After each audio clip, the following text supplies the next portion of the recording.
My final guest tonight is the nation's most prolific crime reporter, and as we approach the 10th anniversary of the Regency shooting and the 30th anniversary of Veronica Guerin's murder, her podcast, Crime World, remains the most downloaded in the country. Here to tell us why our fascination with the underbelly of Ireland continues to grow, would you please welcome Nicola Tallant?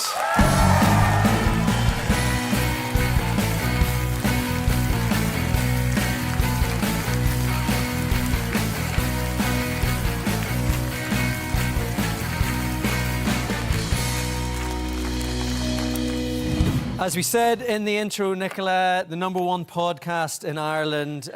Why are we so obsessed with crime?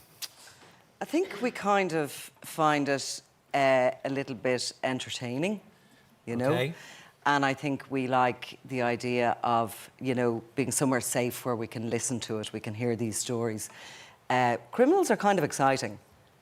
You've met a lot of them. I've met quite a few of them, and they have an interesting life. They're risky, and I suppose they're not doing 9-to-5 jobs like most of us. So. And people like hearing about that risky stuff, but knowing that there's a bit of separation. I think so, yeah. I also think we're Irish, and I think we like a little bit of boldness. We want to know what people are up to. We like to be a little bit bad, not too much, but yeah. So we kind of get it, I think, and yeah, and we're not alone. Like, I mean, crime across the world is a very popular genre.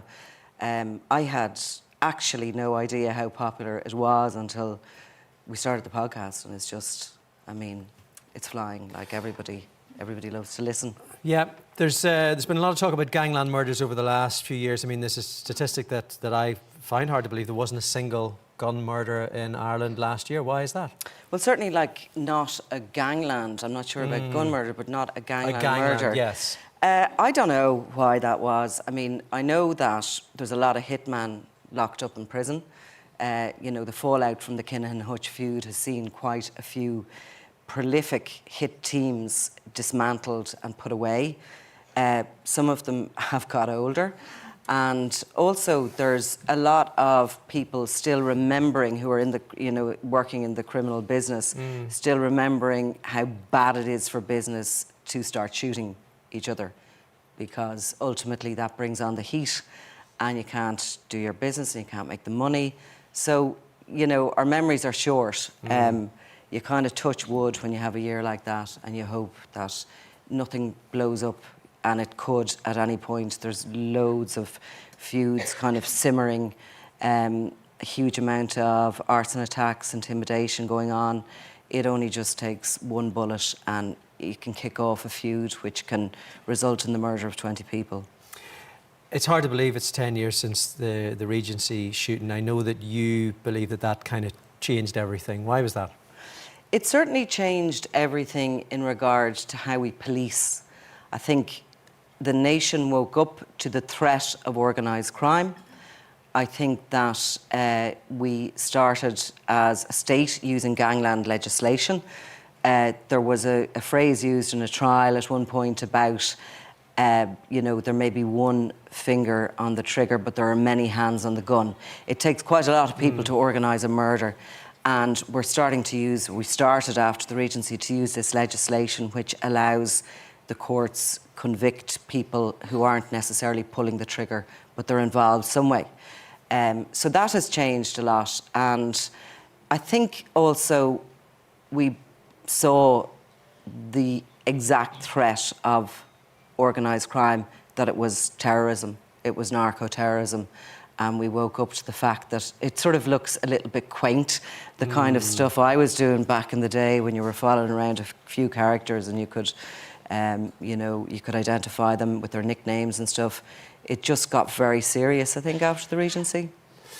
So, you know, at the heart of that Regency shooting, of course, there was the Hutch family and the Kinahans. You read a lot about sort of it being over for the Kinahans. Is that overstating things?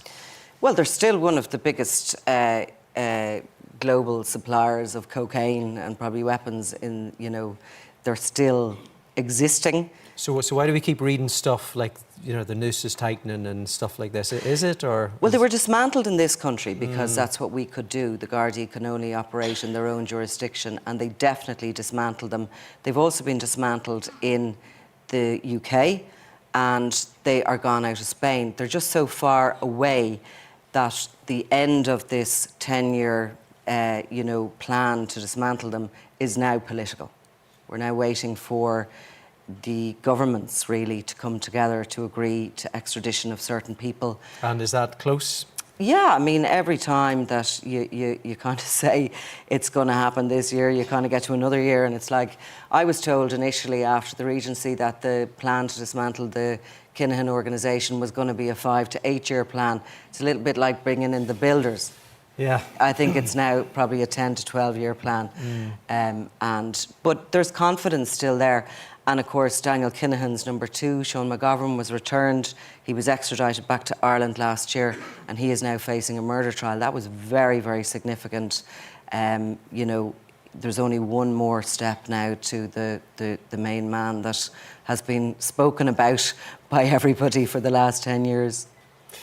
Ireland is one of the top consumers of cocaine in Europe. It seems to be everywhere, cities and villages and parishes and pubs. I mean, why is that now these days? Well, there's a demand, but there's also a supply, and it's basically everywhere because people want it. We are a very rich country. I find it quite intriguing when you speak to people working in sort of addiction services, and they talk about 70-year-old people coming for to addiction services, and they've only started taking cocaine in the previous few years. So they have probably been living in rural Ireland up until a certain point. They would have had to get into a car, drive somewhere, would have felt a bit uncomfortable to go to seek out cocaine. Now it's available in the loos of every pub. You don't even actually have to go anywhere to get it. You can ring on your phone like a pizza, and it can be delivered to your door if you feel comfortable with that, or you can go down the road and meet somebody. I think we have a little bit of addiction in our blood to many substances. We like fun, we like socialising, and cocaine feeds into all of that. I think also when you look at sort of rural Ireland, there's a lot of loneliness out there, and I think probably there's a lack of confidence with a lot of people, and they get that from cocaine. We mentioned the 10th anniversary of the Regency. It's also the 30th anniversary of Veronica Guerin's murder. Where are the people who are responsible for that murder now? So, Brian Meehan, who's the only guy who was actually convicted of the murder, is having day release quite a lot now at the moment. He's in Shelton Abbey, but he has done a very long sentence, longer than most life sentencers. He will eventually be released full-time, and he will live on licence. So that's where he is. He's kind of actually in and out of that prison. It's an open prison now, has been for a few years. John Gilligan, who was the leader of the gang that were deemed responsible for the murder, he is amazingly in Spain, and he's pretty much like street dealing, moving from he's couch surfing, isn't that what they call it when you don't have a home? He's pretty much on his knees, and he was most recently caught in a thing called a pink cocaine factory. So he was making synthetic, or he was caught up in a situation where they were making synthetic cocaine. So he was never convicted of her murder, but he got a very lengthy sentence on drug charges, was released, got shot, went out to Spain eventually, and he's like, I mean, at that age of your life, it's not the place. I think John Gilligan is the ultimate story, really, of the boom and the bust. He was the richest, most prolific dealer in Ireland before her murder. He was taken down and taken out. He was not untouchable. The state actually dismantled him completely, and now he's just scraping a living together.